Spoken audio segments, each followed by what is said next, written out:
ยากลาสูงขึ้นมา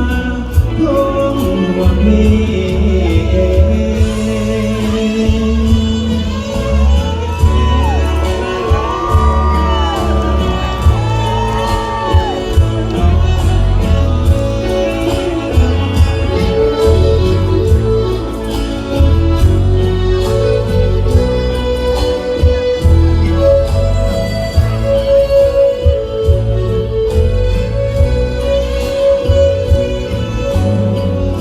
ไปเรียนเสริมสวยทำไมตั้ง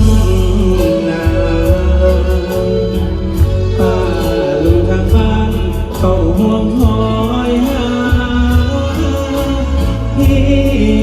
นั่งคอยนับวันตั้งตาจนยา